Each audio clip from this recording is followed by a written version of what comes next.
लाखों सब्सक्रिप्शन वाले YouTube channels थे, तो उसमें से कितने बच्चे 6-7 बीपीएससी पास किए? वो आके बताएँ सामने से। और बच्चे भी बताएँ खुल के कि मैं वो यूट्यूब सब्सक्रिप्शन में पढ़ा और पास किया हूँ, तब मैं मानूँगा। जो टीचर है उनके पास सब्सक्राइबर बहुत ज़्यादा जमा हो गया, स्टूडेंट नहीं है। ऐसे भी कहा जा सकता है अगर नहीं, आपके शब्दों में। एकदम क्लियर है ये कि सब्सक्रिप्शन का खेल है, टीआरपी का खेल है। ये एडवर्टाइज़मेंट का दुनिया है और लोग एडवर्टाइज़मेंट के थ्रू मतलब एक तरह से दिग्भ्रमित कर रहे हैं और ऐसे 3-4 लोग, जी। जो लोग भी ये खेल खेल रहे हैं, वो मतलब सोशल क्राइम कर रहे हैं। कहने का तात्पर्य है कि अगर आपको खुद से 7-8 घंटा पढ़ने की आदत नहीं है पहले से, हाँ, तो आपको कोई नहीं पढ़ा कोई सकता नहीं है। पढ़ा सकता है, कोई ताकत नहीं पढ़ा हम नहीं पढ़ा पाएँगे। एक ही व्यक्ति, एक ही राइटर है, सभी विषयों में किताब लिख दी है। कैसे कोई लिख सकता है ये बताइए तो? और खरीदने वाले आदमी बोलते हैं हम फँस गए।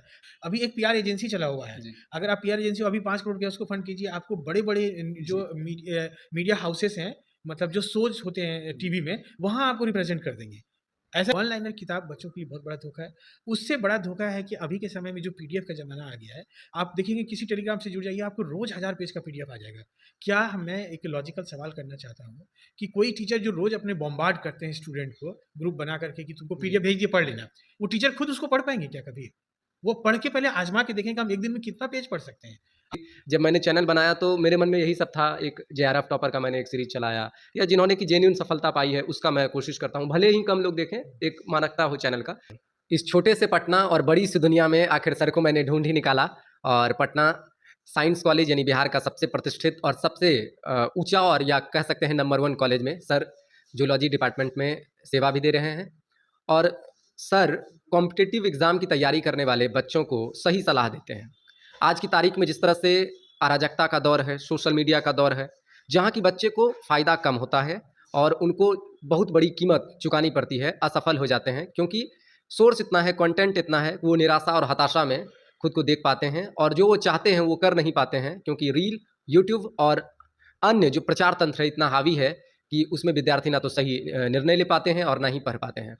सर को मैं ट्विटर से जानता हूँ और लगातार मैं देखता हूँ कि विद्यार्थियों को जागरूक करते हैं कि भाई एनसीईआरटी पढ़ो, ऐसे पढ़ो, कोचिंग के मायाजाल में मत उलझो, प्रचार तंत्र हावी है।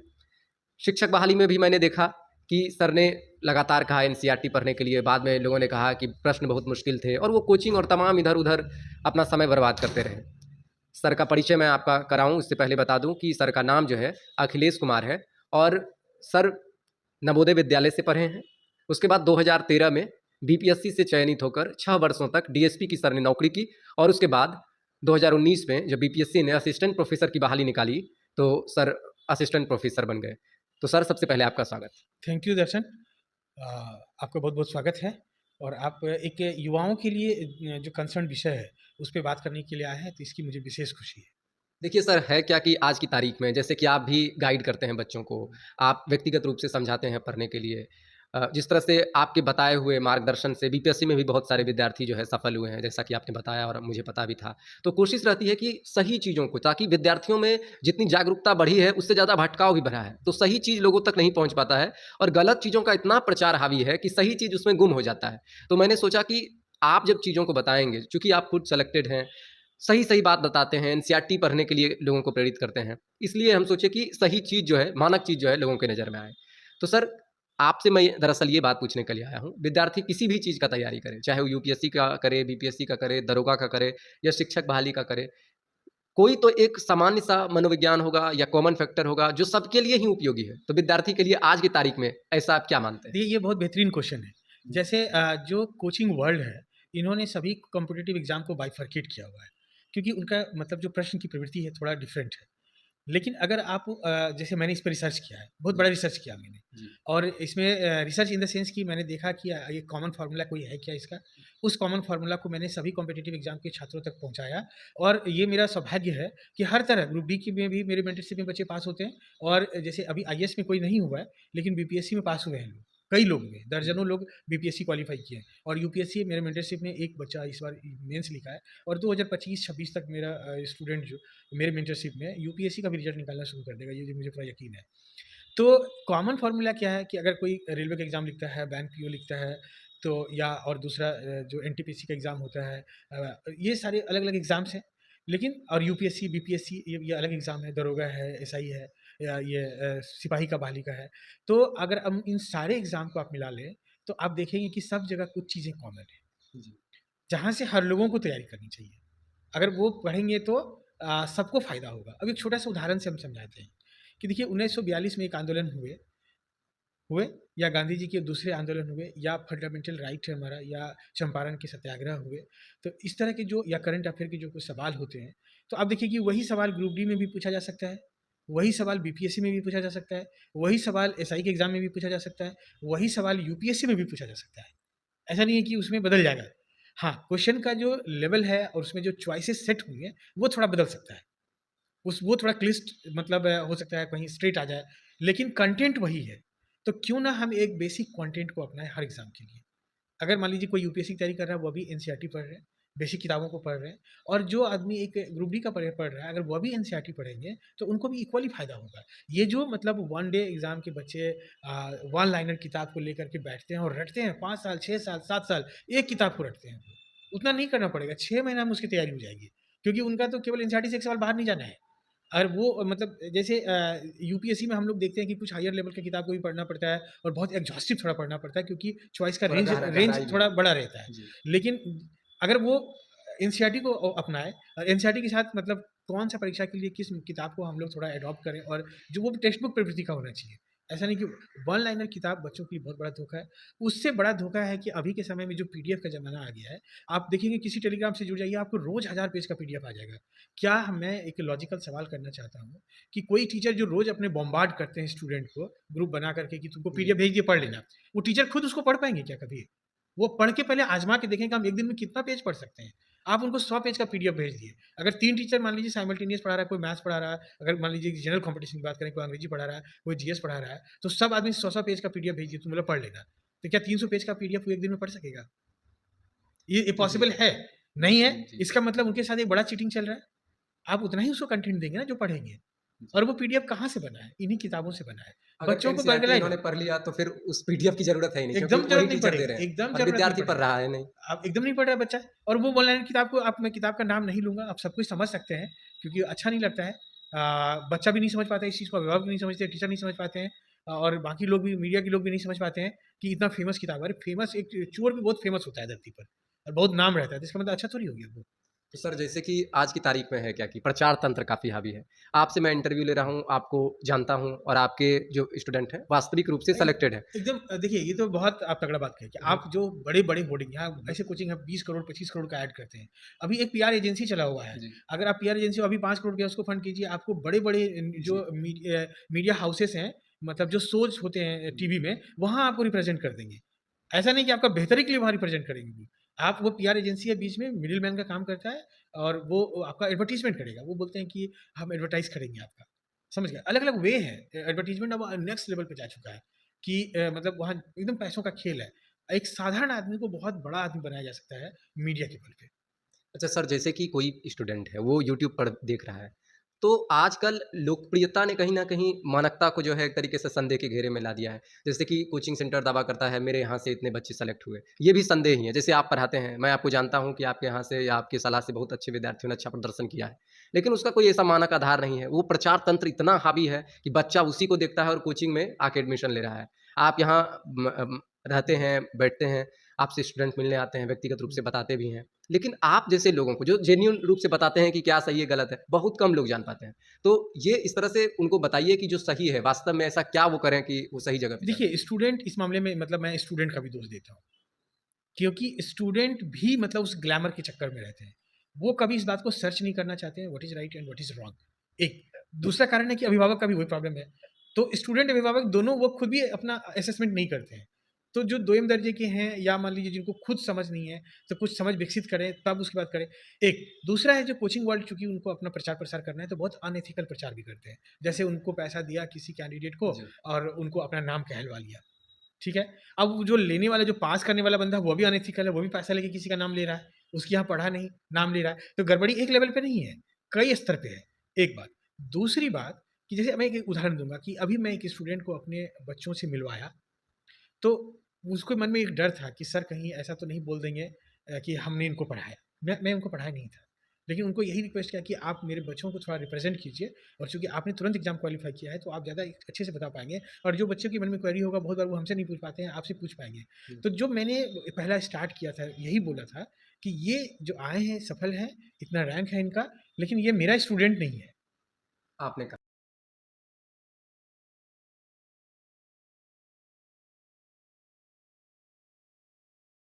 मेरा स्टूडेंट नहीं है।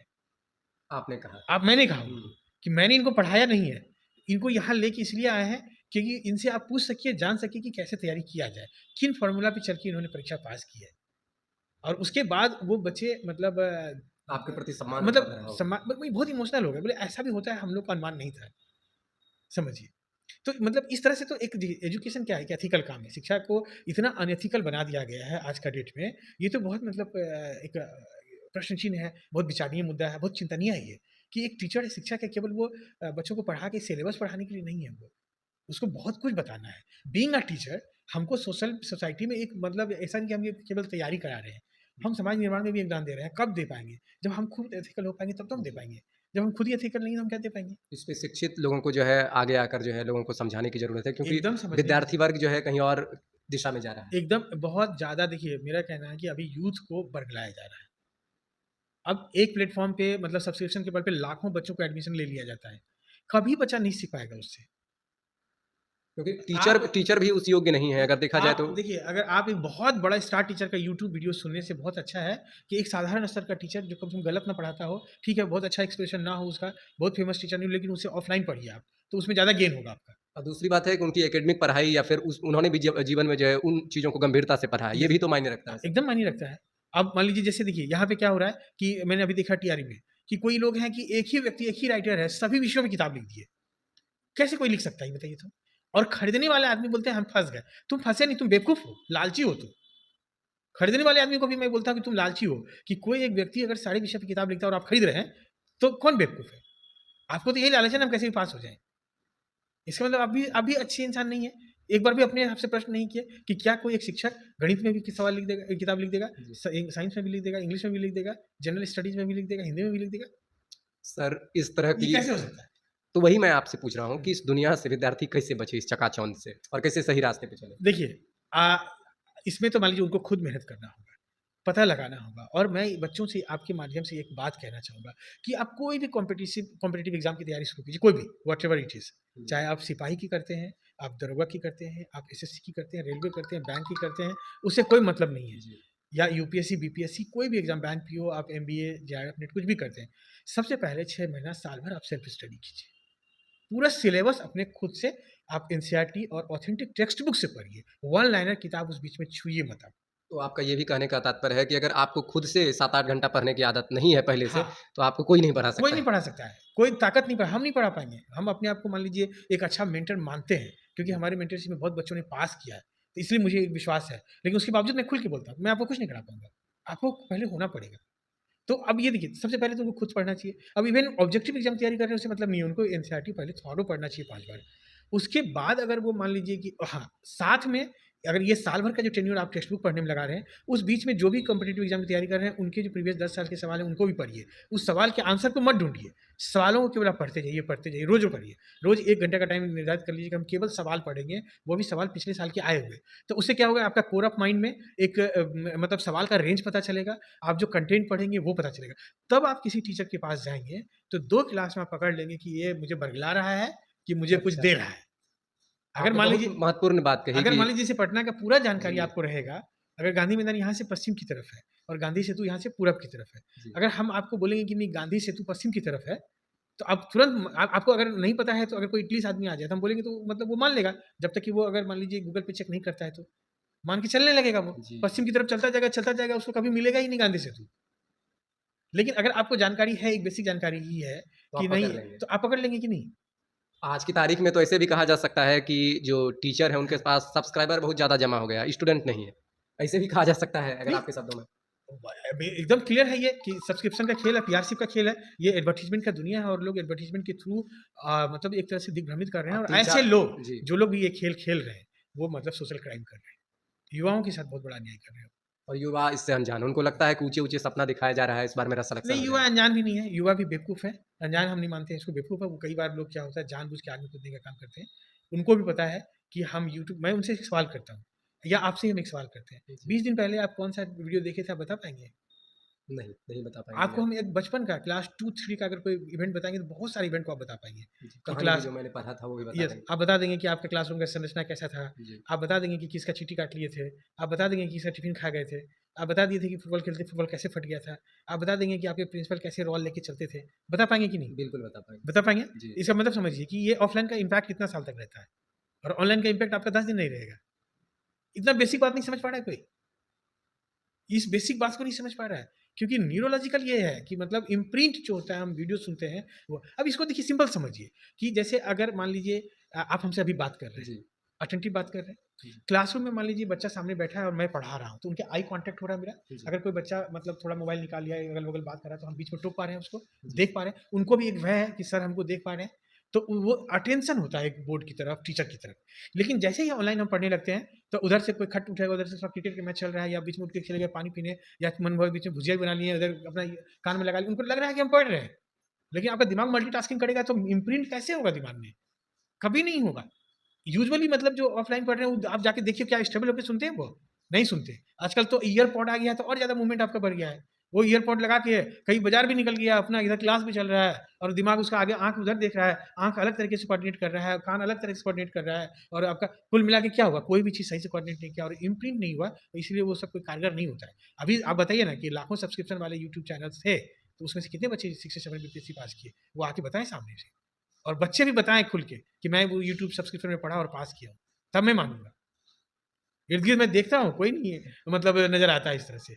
सर आप 6 से लेकर 8 बजे तक हुँ, यानी कि शाम में विद्यार्थियों के लिए अपना नंबर भी पब्लिक कर दिए हैं कि हुँ। तुम सलाह ले सकते हो, बात कर सकते हो, सही-सही बात बताते हैं, उनकी दुविधा दूर करते हैं, करियर से संबंधित सारा चीज़ और जेन्युइन ग्राउंड ज़ीरो पर काम करते हैं। तो ये मुझे लगा कि नहीं, इन सब चीज़ों को दिखाना चाहिए, विद्यार्थियों को जागरूक करना चाहिए क्योंकि जब मैंने चैनल बनाया तो मेरे मन में यही सब था, एक जेआरएफ टॉपर का मैंने एक सीरीज़ चलाया या जिन्होंने की जेन्युइन सफलता पाई है, उसका मैं कोशिश करता हूँ। भले ही कम लोग देखें, एक मानकता हो चैनल का, तो इसलिए मैं आपके पास आया और आपने बहुत शानदार तरीके से बात रखी। अंत में सर कुछ देखिए, एक एक मैं उदाहरण दूँगा, टीआरई एग्ज़ाम में मैं जब जी, कैंपेन चला रहा था, तो मैक्सिमम बच्चे मोर देन 90% बच्चे हमारी बात को नहीं समझ पा रहे थे। जी, लेकिन 5% 10% बच्चों ने समझा हमारी बात को।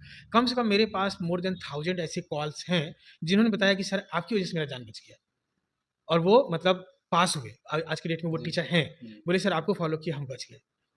और मतलब वो मुझसे मिले नहीं।